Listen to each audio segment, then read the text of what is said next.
Let's do it. Are you ready to rumble? I'm ready to rumble. Okay. Well, I'm Sharon. And I'm Sharon. Yeah. We're Sharons. Welcome to Sharontology. And we're going to talk about whatever news stories, the ridiculous news stories, because there's plenty to choose from, right? Oh, yeah. Most definitely. A lot of things going on that was just ridiculous and sublime and just scary and all of the above. Farage and his, echoing some of the stuff that's coming out of the White House. And you're like, wonder where you got that from, Nige. Yeah. Yeah, well, it's now abortions, I believe. He started on that now as well. That's right. Yeah. That's right. Yeah, I wonder who you did get that from. Yeah, I think that probably shocked me because as much as I know that stuff, that he does kind of parrot Donald Trump and he looks up to him as being some sort of icon. I get it. But because of how things are in this country, I was really surprised that he would come out with something like that about reviewing the abortion bill. And what surprised me more than that is the reaction to it and the fact that there are so many people that are on board. And I don't think it's a case that there's so many people on board. It's more, people of the Nigel Farage persuasion are just like, yeah, it sounds great. You should have warned me you were going to say that. Persuasion. But I'm surprised he's actually back on his feet after Musk said he wasn't the right man for the job. I felt that must have been very wounding. That must have been like, I'm surprised he managed to get up after that diss.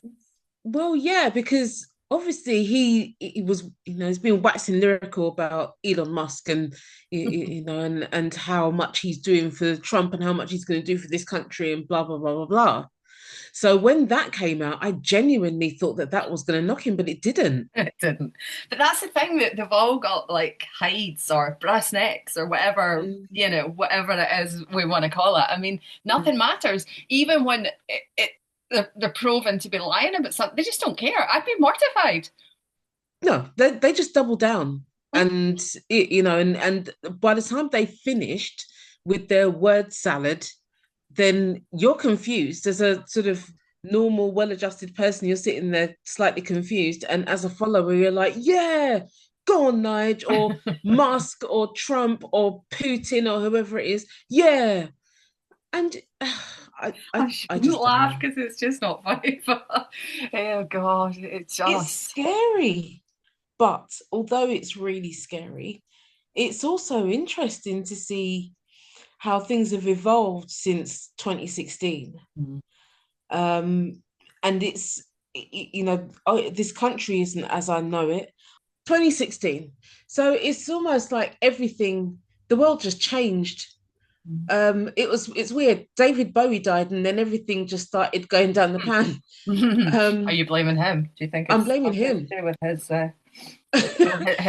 energy? Yeah, absolutely. No, honestly though, in my entire lifetime, I've never seen anything quite like it. So everything just started to go very, very strange over here and in America. And if you think about couple months ago, or maybe a month or so ago, I can't even remember now, everything happens so quickly and it's hard to keep up with everything. But possibly a month or so ago, Trump was in the Oval Office selling merch. Oh, I didn't see that. Did you not? No, I didn't. Oh my God. So there was the Trump hats and the Trump watches. So like a kind of one of those Chinese like sellers that go on and change their outfit every 2 seconds. Like on QVC. Yeah, QVC. Yeah. Yeah. Oh my God. It was like watching QVC.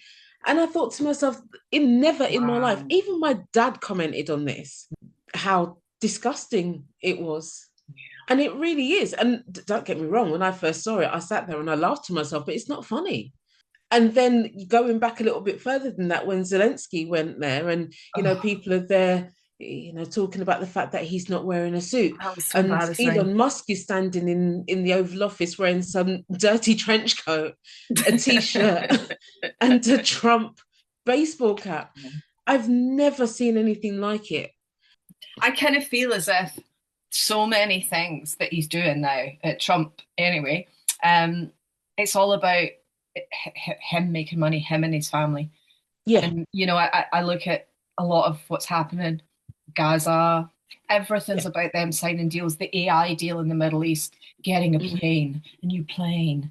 And it's all about them. Nothing's about the American. What's about the American people? Yeah, absolutely. But you see his base buy into it and think that it is about them. But it actually isn't. If you look at, and don't get me wrong, I'm not one of those people who sit there crunching numbers and looking at statistics and all the rest of it. I'm not that person. So I'm not going to be able to come out and tell you anything specific about what the economy is doing. But based on the things that I'm seeing, those people who voted for him are not actually benefiting. Yeah.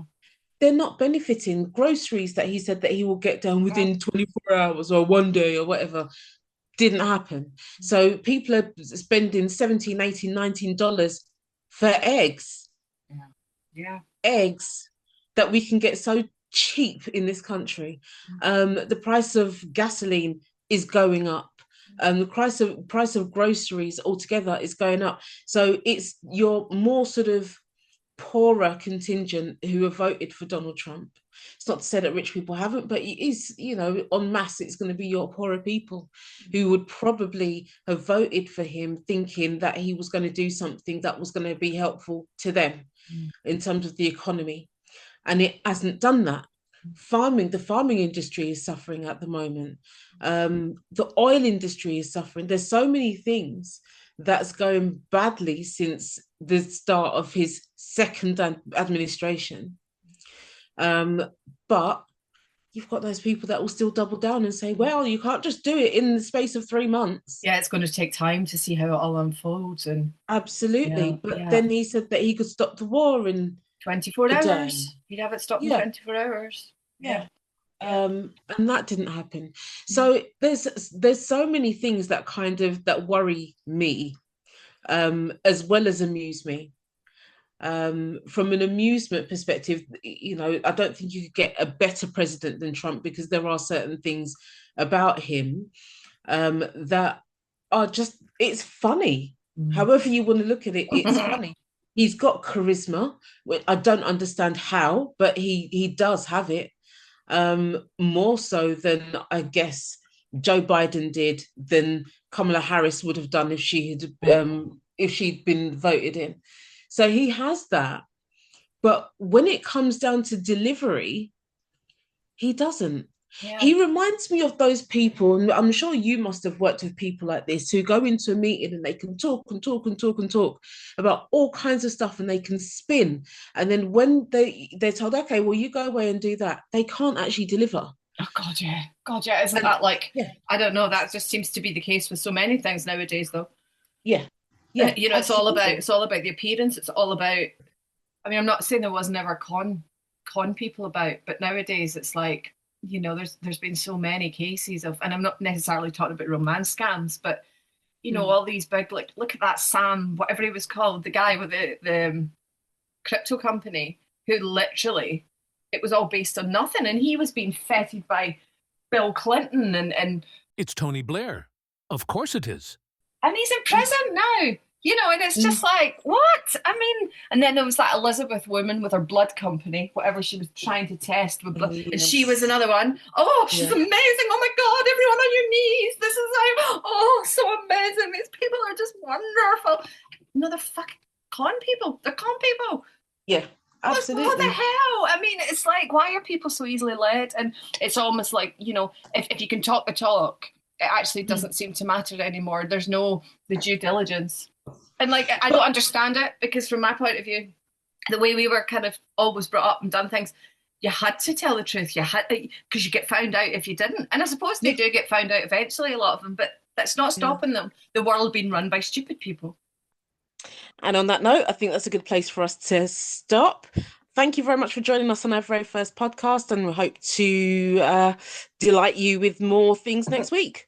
See ya. Thanks for listening. Bye. Bye.